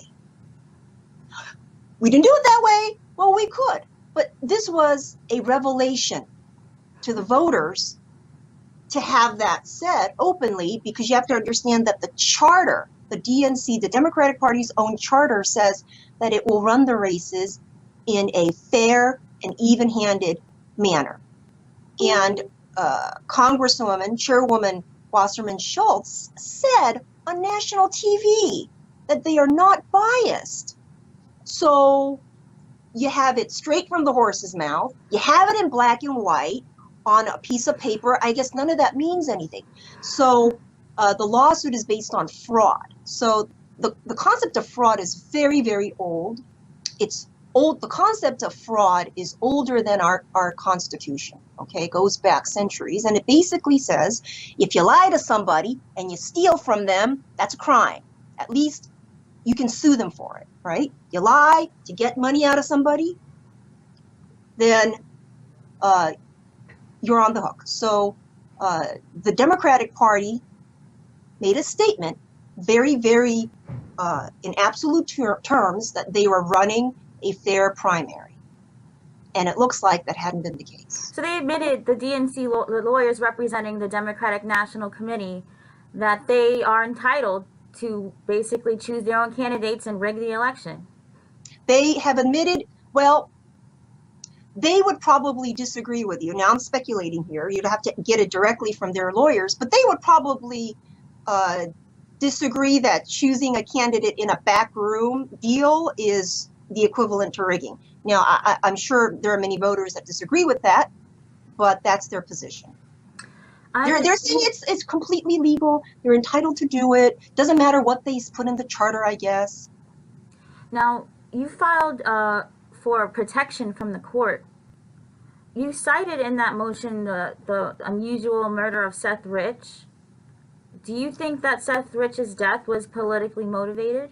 I don't know. You're asking me to speculate on the mind of a murderer. I wouldn't know. I don't know who killed Seth Rich. Well, why did you include Seth Rich in your... Because he's a witness. He's a potential witness in my case. All I'm saying is 2 potential witnesses in my case. Sean Lucas was another? Yes, he was my process server. They both died. Why they died? How they died? I don't know. Okay? I don't know. But 2 of my witnesses, Mr. Lucas was about to provide evidence to the court in this case on service of process when he very, very suddenly passed away. Seth Rich was he was an employee of the DNC, and he was murdered.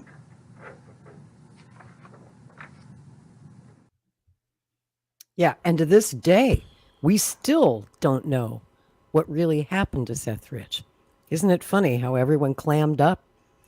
Remember, Rick, even Sean Hannity was reporting on that story, and he got told by the brass at Fox News to drop it, stop talking about it, and he did. Whatever happened to Seth Rich? Whatever happened to all that reward money? There's some $300,000, a big kitty of money. You know, I think WikiLeaks pitched in about $100,000, and others stepped up, and they also pitched in money for a reward for information regarding what happened to Seth Rich. Mm-hmm. And to this day, no one has stepped forward with information. No one has tried to claim that money. And we still don't have answers. And the DC police don't seem very interested in solving that case, Rick. As I said, this has been the strangest interview, the creepiest, and now the scariest. Well, it's Halloween. It's Halloween season. Of course, I had to bring in a guest like Elizabeth to talk about some of the weirdest shit that goes on with our government. And I see she popped in for a minute. She got reconnected, and then she disappeared again. I don't know what's going on. Wow. Hopefully she'll rejoin us. Well, I mean, her lawsuit, what she did helped expose the DNC for what it is. Exactly. It's just a corrupt front for, I don't know how you want to describe it, just a big political machine that really undermines democracy. They have no business using the word Democrat in their name. There's nothing democratic about the Democratic Party. And, you know, even though the suit was unfortunately dismissed by a judge who was probably friendly to the Democratic Party, the case was dismissed. But that's okay, because the point was made. And in those court documents, you have Bruce Spiva for the Democratic Party. He was their counsel, I believe, who admitted on the record, and we have it now, and everybody knows the deal. In that case, I believe it was a success, even if the case itself was dismissed and was never properly resolved. In those depositions, in those court documents, they tell you, look, we're a private company. We can do this however the hell we want to do it. And we choose our nominee, not the voters, period. What more do you need to know about the Democratic Party? And that's why Bobby Kennedy had to leave. Right. Yeah, he had no choice. And speaking of Kennedy, while we're waiting on Elizabeth to come back, I noticed that you were talking about the departure of our campaign manager. Dennis Kucinich. I'm sad. I'm really sad about that. I love Dennis. A lot of respect for Dennis, and I know that Bobby does too. And, there's a lot of speculation as to why he left. And, part of it, I don't know. I can't really speak for Dennis, and I'm not going to try to. But there were some in the campaign, as much as we love him, who questioned whether or not he was up for the rigors of running a presidential campaign. I mean, it's tough on somebody half his age, and Dennis is 77, I believe. That's really, really a big ask of someone who's that age. Also, there is the fact that Dennis has been a lifelong Democrat. He's never left the Democratic Party, even when they done him dirty time and time again. I mean, they screwed him twice when he ran for president in 2004, 2008. He was kind of the Bernie Sanders of his time. And yet, even after all they did to Dennis, he remained loyal to the Democratic Party. So do you think that his decision to run as an independent kind of was one of the reasons why you think Kucinich was against that? I don't know. It's interesting, the timing of it. Certainly, I mean, the same week that Bobby announces he's running independent, Dennis suddenly leaves the campaign. It's hard to say, because Dennis gave that rousing speech on Monday. After Bobby's speech, and Dennis came out on stage with, "I declare my independence." That was Dennis. Right. So I thought, oh, okay, well, I guess Dennis is also breaking ties, finally, with the Democratic Party. And then he stuns us all by leaving the campaign just a few days later. But so where do you think this leaves RFK Jr.? We'll carry on. We're going to carry on. We're going to try our damnedest to win this thing. Yeah. And, we have a new campaign manager. Actually, she's not new. She's been co-managing the campaign with Dennis since the beginning.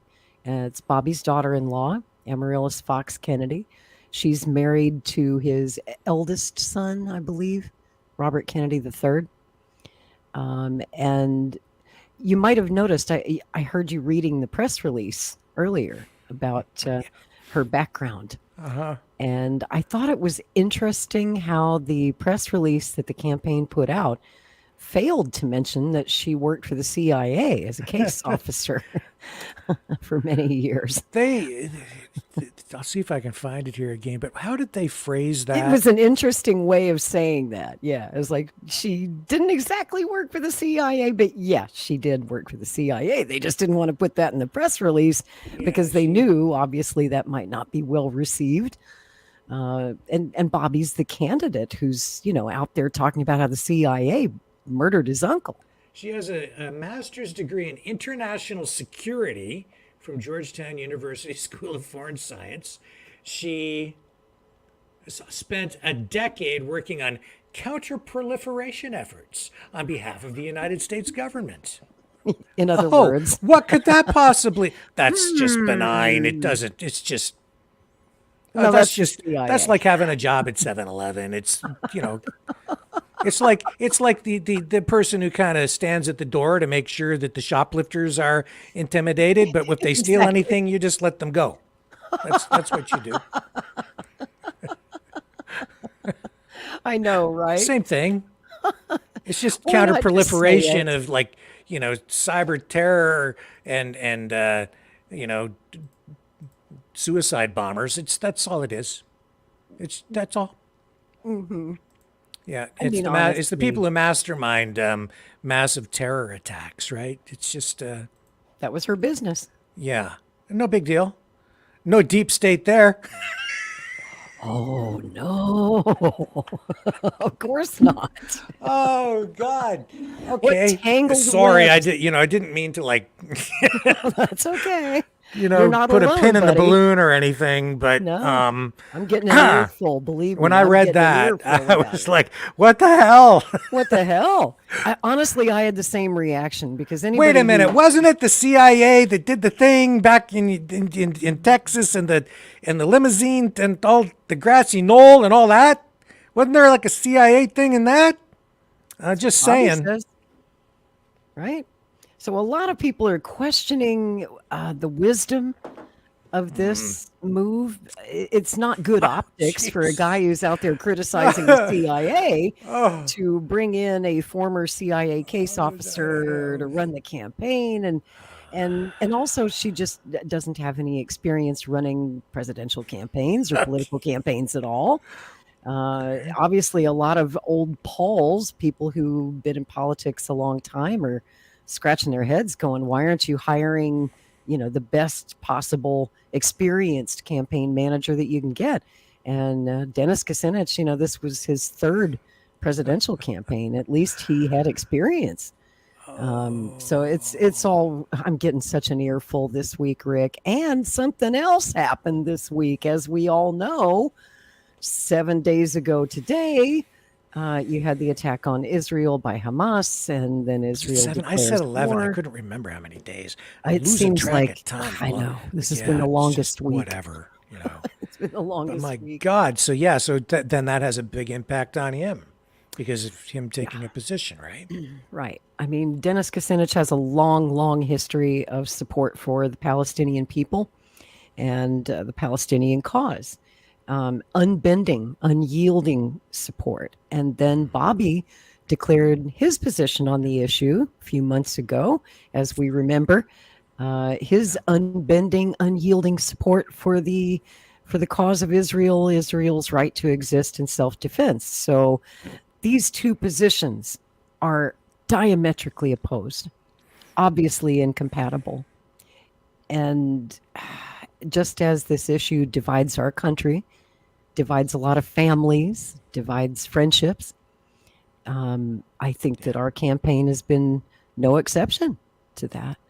And it seems to me that from Dennis's point of view, the principled stand to take is to leave under good terms. There's no hard feelings, but you can't ignore the timing of it and the fact that it happened so quickly this week with no notice. I mean, Dennis left effective immediately. There was no 2 weeks notice or anything like that. Yeah. In fact, it came as a surprise to the campaign press secretary when the New York Times called. Somebody leaked it to the New York Times. The Times called the press office, and the press secretary was caught off guard. She didn't even know. That's how sudden it was. Mm-hmm. So I hate to speculate, but I think it's pretty obvious why, the main reason why Dennis had to leave the campaign. And it's unfortunate. I'm very sad to see him go. Well, when he declared his independence, I thought that they had very strong messaging. They had clearly given it a lot of thought. I think they had everything lined up just right. The messaging was really good. Absolutely. It was very, they were on the right track. But now, just days later, everything just kind of runs off the rails again for a bit. But we'll see if he can put it all back on the tracks. Well, this past week, you were talking about it on Maverick News tonight, what you've seen online, the response from a lot of Bobby's supporters. Obviously, I'm catching hell about it from all my friends who support the Palestinian cause. They're furious at Bobby for his stance on this one.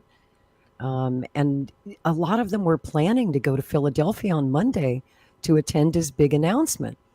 They were willing to overlook his position on Israel because they didn't see it as a deal breaker, right? Yeah. It's a big issue. It's important to some people. But, we have so many big problems to solve right here in our own country, trying to prevent a third world war, from escalating further. And he's good on all those other issues. So a lot of voters were willing to overlook it until Hamas attacked Israel this week. And then all hell breaks loose in the Middle East. And suddenly it's the biggest story in the world.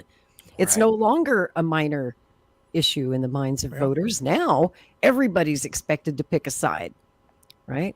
And so Bobby, he's staked his claim. He's picked his side. But I had people who were planning to go to his announcement in Philadelphia call me up Saturday and Sunday last weekend and say, I can't do it. I can't support this guy. I'm done. I'm canceling my plane ticket. I'm not going. And I'm sitting here as a volunteer recruiter going, but don't go. But I understand your reasons and I respect your point of view. I can only hope that maybe you'll return to the fold, but they probably won't unless Bobby changes his position. Which other candidate is there out there that aligns with their point of view? I can't think of one off the top of my head. So Cornel West. Well, good luck with that. He's pretty good on the Israel-Palestine issue, but he's the only one. But the only one. I think even he kind of got spanked over on the Jimmy Dore show over this, didn't he? He did. So tell me again, which candidate is better? I think they're just going to stay home. They're not going to vote. Yeah, well, good luck with that too then, because, that ain't going to help you if that's what you think. Right. And, well, now they're saying that Bobby is pro-war. He's a neocon. He's pro-genocide. I literally had it out on Twitter with a dear friend of mine, Daniel McAdams with the Ron Paul Institute, who strongly supports Palestine. And he loved Bobby until he didn't. Well, here's a Hamas commander, Mahmoud al-Zahar. Quote, "The entire planet will be under our law. There will be no more Jews or Christian traitors." Okay. I'm having a little trouble finding a way to support that too. So I'm going to stay over here and try to remain somewhat neutral on this. Me too. Insofar as, what I'm very strong on? People staying alive. I like that one. That's a good position to take, I think. Yeah, how about peace, actual peace? That would be a good thing, I think. How about stop killing people? How about you stop bombing them and you stop bombing them? How about we send in some freaking peacekeepers and you guys stay over there and you guys stay over there and stop killing each other? How about that? That would be a good position. Why don't we get the United States Army to go in and say half you... Divide them in half, and then get the Russian army to come in and mix them all up, okay? And go, okay, you guys, you have a mixed force, and then you guys go over there and you say, tell those Palestinian guys, calm down. And then you go over and all those guys over there, Israel, say, you calm down too. And then everybody just stops killing each other, and then we can have a hockey game or something to decide what happens. That's so Canadian. That's all right. So Canadian. Come on. That's how Canadians settle there's their more differences. sanity in what I just said to you than what we're getting in reality. They're killing each other. It's freaking insane. And people are taking a pro position on this way to kill people or a pro position to kill people on that side. You are all freaking going insane. There's nothing sane about any of that. Nothing. Because literally, right now what we're seeing is war crimes here and war crimes there. Civilians dying here and civilians dying there. There's no good in any of this at all. And literally, this side wants to exterminate that side, and that side wants to exterminate that side. And they're not even hiding it. They're stating it clearly, and people are still deciding that they're going to support those exterminators or those exterminators. There's no side to choose. This is just freaking wrong, period. That's it. Now, if you want to go and support somebody because and say, I'm with these guys, we need to wipe those guys out. Well, count me out, man. I'm not into it. Okay? Don't ask me to pick a side. Don't put pressure on me. Don't tell me no, I'm not participating in any of that. So that's it. That's just where I'm at. I'm not gonna chime in and participate in any of that crap. That it's just complete insanity. I am with you 1000%, every word you said. And I'm under all this pressure too to pick a side, right? I have sympathy for both sides. And they tell me I'm wrong for having sympathy for both sides and that I want to stop the killing. Oh, please, yes. The murder is never justified. Terrorism is never justified. I don't care who's occupying your land, okay? It's not justified ever, ever, ever. No. And Rick Walker, you should run for president. I will come work for your campaign. If you're not for killing people, I'm with you, buddy. Canada, I mean, that's what we were supposed to have here. We're not supposed to have an army. We're supposed to have peacekeepers. That's what I was always told. Like, that's what, and they don't, they stopped doing that. We just have soldiers now like everybody else. No, that's not what Canada was supposed to be. Well, put me in, coach, then, and we'll turn them back into peacekeepers, because that's what we need right now. We need peacekeepers to get in between them and say, hey, you go over there and you go over there and cool down. All right? Time out. That ceasefire. That's what we need. And nobody's even talking about it. That's such a bad idea. No one's talking about it. And you have to wonder, let's say that a UN security peacekeeping force went in there. What would happen to them? Would they get blown up? Would they get shot? Would these two warring tribes tell them to get the hell out of the way, or we'll kill you too? I don't know. Makes you wonder. Is it possible to keep the peace between these two factions that, have a blood feud going back at least 100 years? You could really trace it back thousands of years. Well, how about instead of people pouring out into the streets, to support one side or the other, how about we get people pouring out into the streets to say, stop? Yes. Amen. You see these huge demonstrations around the world for both sides. But where the hell are the peace demonstrators? Yeah. Where are the people who are just coming out and saying both sides are wrong? Yeah. Stop it. We want peace now. Where the hell are they? Peace. And not phony peace either. I know some people, I want peace. Sometimes people call for peace because they're political mouthpieces. And, a call for peace can be like a political a tool for political leverage or strategic, right? No, I mean, I really mean it. Like, I don't want peace because I know if we get peace, then my side gets the gain and then we kind of win because, no. I just want peace. That's what I want. And I don't want any BS. And I can see through a lot of the stuff that I hear out there. And, you kind of put up with it, right? Even as a journalist, you sit here and you let people say their thing. Yep. Okay. But right now, we just need sincerity, clarity, truth, just straight up, straight talk, peace. That's enough of this. It's enough. This has just gone on way too long. And everything happening here right now, this guarantees another century of insanity and killing and death. That's what this guarantees.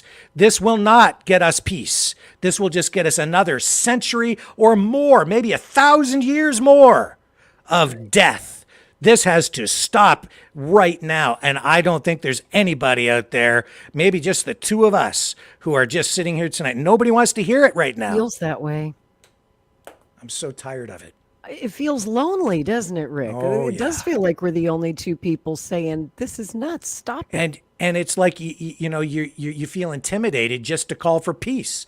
Yes. How controversial is that? I know. But that's where we are. That's exactly where we are. Both sides seem to want escalation. Yep. Right? And people aren't thinking this thing through. If you get that escalation that you want, if the Western powers come in to support Israel, if the Arab nations come in and Hezbollah gets involved and Iran gets involved, the whole world's going to go up in a ball of fire. And there are people out there who want to watch the world burn. Yep. They're that angry, and they're like, yeah, let's throw some gasoline and a match on it. Let's go. It's insanity. I'm sorry, but you people are all crazy, in my opinion. You know, do you really want to? We've been trying to prevent a nuclear war with Russia, and some of these same people that are in the peace movement who are trying to calm tensions and bring a peace between Russia and Ukraine are the exact same people who want to throw gasoline on the fire of the Middle East. You think about it, folks. You have a dispute with your next door neighbor over a fence or something, over a property line or whatever, okay? How do you want to solve that? You want to go over there and shoot him in the head? Would you do that? Well, no, I would never. Well, then why would you give the tools to someone to go and bomb the hell out of somebody over a land dispute? Or shoot somebody in the head, or kill a child, you know, go mow down a family at a dinner table, or bomb their house. Why would you do that? You wouldn't go next door and shoot your neighbor in the head because you know it's wrong, but you're quite willing to let your tax dollars, you know, just go off and buy guns and bombs for somebody else to kill their neighbor. For what? It's just as bad. Of course it is. It is insane. But hey, as long as we've got Netflix and Domino's Pizza, like I guess, you know, we just don't seem to care. It's gone on too long. We've let it go on too long. We've been too complacent. We've just outsourced our responsibility. We've let these politicians and crazy people run our world for far too long. It's just time to say no more and stop letting them manipulate you. Think for a change. You know, really think about what it is that you're endorsing or allowing to happen. This is not right. Or cheering for. Exactly. Some of them are just cheering for I keep telling everybody, you know, they can't do this unless the public supports them. That's why they spend so much time, you know, feeding you propaganda. And, you know, they spend gabillions of dollars on this to convince you that what they're doing is right for you. They want your support. If you didn't matter, if you think the system doesn't work, you think that your vote doesn't count, you think that, you know, they don't give a shit what you think, they care very much what you think. That's why they spend so much time trying to screw with your mind. They need your consent and your support. And if we say, no, we are not supporting this, I guarantee you it will stop, like dead stop. Well, if the people went out into the streets in the way that we're seeing it right now, instead of saying, free, free Palestine, Israel's number one. No, screw that shit. Get out there and say, stop. Just stop. And they'll stop. That's Not all you have to one do. more dime, right? No, I mean, one that's more why goddamn the Speaker dime. of the House is out of a job. Now, why that they being can't said, find a this speaker is more to replace him. complicated. It is more complicated because we are responsible for the creation of Israel. So we can't just say no more funding, no more support, because they'll just wipe them off the planet, okay? They will exterminate the Jews. That's what you're looking at here right now. So it's our responsibility to not just say no more funding. It's our responsibility to honestly come up with a solution. Not just keep kicking the can down the road and letting some people profit from this. No, no, no, no, no. We need to come up with a solution and take control of the reins here and solve this problem once and for all. And that takes bold action, not some senile old fart sitting in the White House falling down every 20 minutes, wondering where the hell he is, who's obviously just being controlled by somebody behind the scenes, right? No, and not some guy sitting up in Parliament either, doing somebody else's bidding, obviously. No, we need to actually come up with some damn solutions because we are responsible here in the West for the creation of Israel and where they sit right now. We've we were part of that. So it's not enough to just say, well, we're just not going to support them anymore and then let them get mowed down. Yeah, we well, made oh this well, mess. who cares? They're gone. Everybody dies. No, in this particular case, they've got us backed into a corner, and there are other, people playing the geopolitical game and politics and other countries with their own interests here, and they're trying to take advantage of it as well. Well, that's why we need the peacekeepers. Calm everything down, stop the fighting, and then let's come up with a real damn solution. I don't know, man. Like, what do we have to do? Let's give them a section of land in the middle of Canada someplace and say, there's your homeland. I mean, I don't know, right? It's so complex and the history goes back so far. But as I've been trying to say for weeks now, the most important lesson you can learn from history is after you've learned all the lessons from history, the most important one is that you have to freaking let it go. Don't repeat them. Don't repeat it. Let it go. Move forward. Don't do that. Don't attach everything that you're going to do now to that.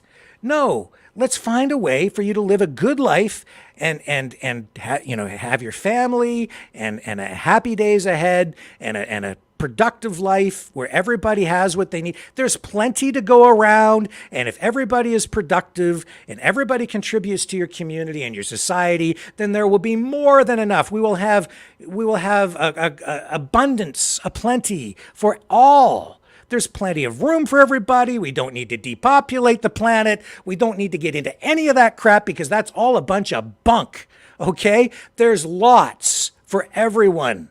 There is, because human beings have within their capacity to overcome all adversity. We can overcome any obstacle. We can find it through new technology to feed the masses on the planet. We can populate other planets if we really put our mind to it. The stars are just the beginning. We don't have to live in the past. Let's look forward and learn that we have to let it go and find forgiveness for our neighbor and seek not vengeance.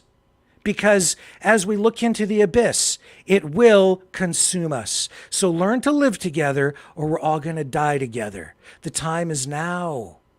Stop. And who benefits, Rick? You touched on it, but I'll just ask you, have you noticed how defense stocks are through the roof this week on Wall Street? I mean, enough. That's who benefits. The people lose. I saw kids in Palestine going through rubble to find, the food from their house. Yeah. What do you think those kids are going to grow up thinking? How do you think they're going to view Canada, the United States, Western countries, the Jews? How do you think they feel right now? Okay? Their hearts now are so dark, right? They're going to carry that forward. They're going to want revenge. We've created a whole new generation of terrorists. Congratulations, you idiots. My God, do you think you can bomb someone into loving you or tolerating you? No, you bomb them, you're teaching them to hate your guts because you just killed their parents. You took everything they have. Yes. Their future. You stole it. This has to stop because we're just hurting ourselves in the long run. We're hurting our children because now they're going to have to live under the cloud of that hatred, which is going to come back on them down the road. And then our children are going to be fighting with those children for generations to come. This is insanity. And it's also working as a rather brilliant psyop to divide our own people on our shores in countries that are not involved in this war. In other words, it's just another excuse for Americans and Canadians to fight each other over the side that they pick, right? And you've seen violence breaking out between these groups at rallies all week long. It's just yet. I'll go further. It's not just to divide us and get us to fight. I mean, I think they want a war right here. This is also what it's about. They want a world war. And this time, as I've warned over and over and over again, the war is coming here to our shores, to Middle America, to the prairies here in Canada, to the Maritimes, to the mountains of BC, to the heartland of Ontario, to the Northwest Territories, to Nunavut, to Yukon. It's coming. Can you not hear it? Can you not smell it? Can't you taste it? It's right there. No, they it's can't, upon right? us. Because they're too mad.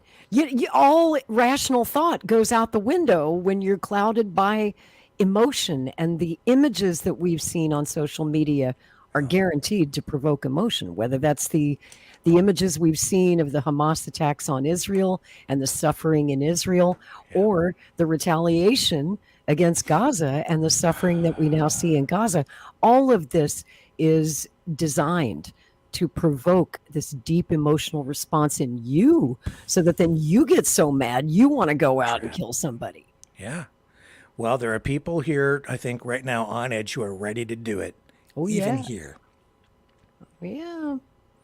And there are some people out there who really do want to use those nukes. They want to, especially the tactical nukes, because, how much fun would those kind of fireworks be to set off? Because you wouldn't blow up everything. You just blow up little bits at a time. I mean, really, just you get your money's worth with those It's just things. a little nuke. Oh, Let's my do a little nuke. It's God. okay. They want to. They're so excited about it. They so want to do it. Yeah. Huh.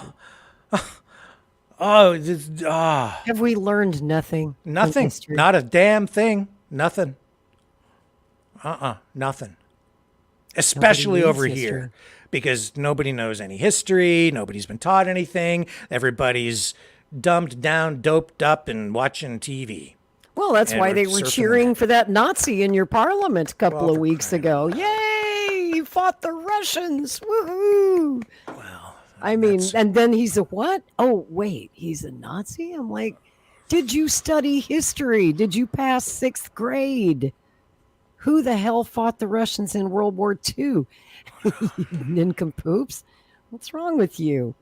Well, what's wrong with you is that you don't read history. Nobody does. And when you bring up, this whole conflict in the Middle East, you can trace it, at least in the last century, back to 1917 and the Balfour Declaration. But if you mention the Balfour Declaration to your neighbor or the average person on the street, they have no idea what you're even talking about. They don't know what it is. But that was where this whole trouble began. It was when the British government, under pressure from the Zionist lobby, said, look, we're going to create this, this safe haven for the Jews in the Holy Land. And the Arabs said, the hell you are. And here we are. All that being said, it's there. That's People right. are there. And it's not going away. Right. So, a lot of my friends who support the Palestinian cause, and I understand, they want to see Israel gone. They say that, you're on stolen land and all that. Well, hey, guess what? Here in the United States, we're on stolen land too. It's exactly we stole the it same from the native kind of tribes, scenario. but we're It's- not yeah, going anywhere. that's right. They're not going anywhere. And we have managed to finally coexist, right? We fought several wars over it, but we have managed to coexist and live in peace. And I, for the life of me, don't understand why that isn't possible in the Middle East. They're going to have to, like you said, we have to live together or we're going to die together. It's that simple, folks. Exile the Knights of Malta. That too. Yep. Deport those guys, right?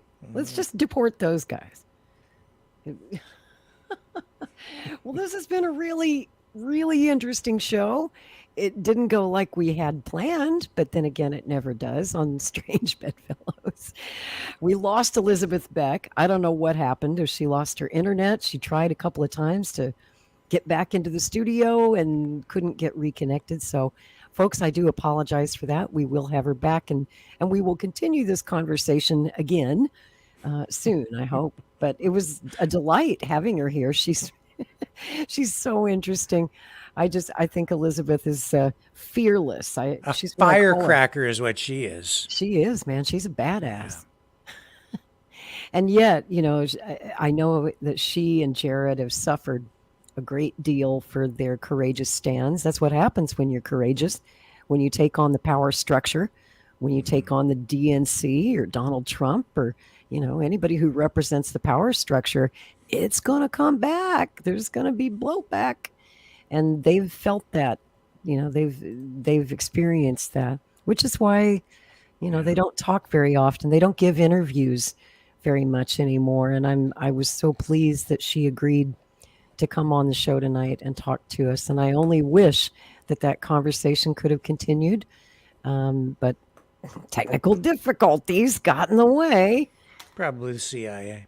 That's what I always say. Yeah. Anytime something goes wrong anymore, I just blame the CIA. Or Debbie Wasserman Schultz from the DNC was watching, made a quick phone call. She's on social media again. Gotta take her down. Yeah, she's on that Lori Spencer, Rick Walker show. Take them down.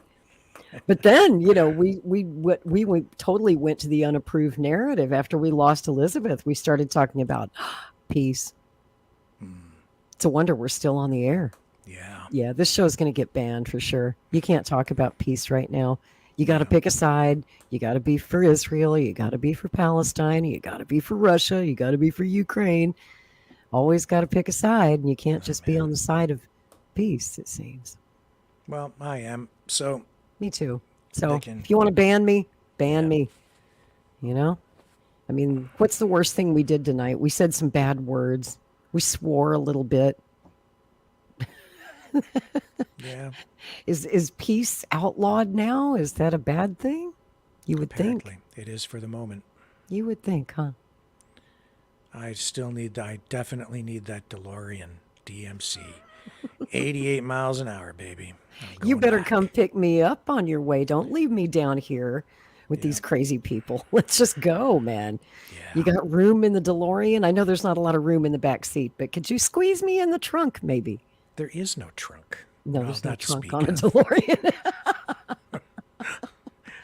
All right, fine. I'll sit on the floor. Well, they got 3 people in a couple of times there in the movies, right? Because Doc was driving and Michael J. Fox was with his main squeeze was kind of sitting in the middle, if I remember right. And it was a tight squeeze. Just sit there in the middle on the console thing. It's fine. Just don't hit that. Oh,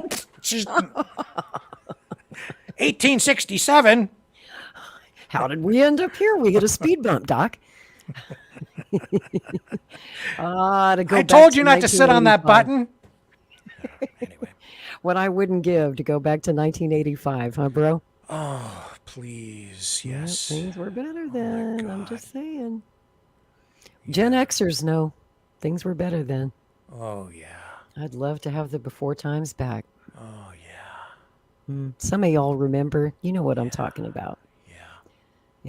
No matter what you may think of the 80s or what you think of the Reagan years, all I can tell you is we had peace and prosperity. Yeah. And times were good. So miss it. I do too, brother. I do too. And I feel like it's our job, besides just telling you the news and having interesting conversations like we do here on Strange Bedfellows, I think it's our job to remind people that a better and more peaceful world really is possible if we demand it, if we will it.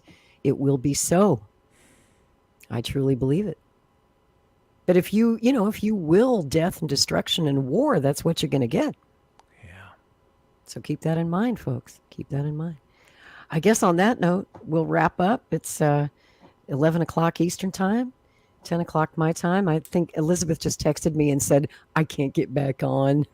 It's hopeless. So we will reschedule and have her back again. Maybe Jared will join. What was in that bottle she was drinking from again? Some kind of alcoholic beverage. A little libation, a little refreshment. I can't get back on. Don't know what I I'm just hope doing. she didn't spill the Budweiser on the computer. Maybe that's why she can't get back online. She know. fried the computer.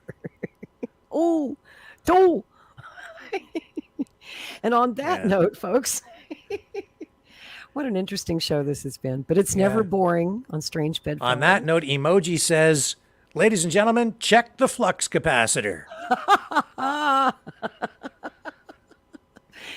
Well, if we don't find the flux capacitor, if we can't get it working, then we'll be back here next Saturday night.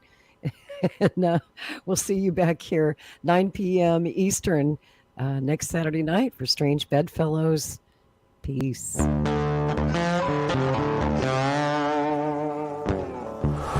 In a universe full of ideas, we draw lightness from the dark to a place where opposites attract. Right meets left, positive touches negative, sparking an explosion of truth. Because politics makes Strange Bedfellows.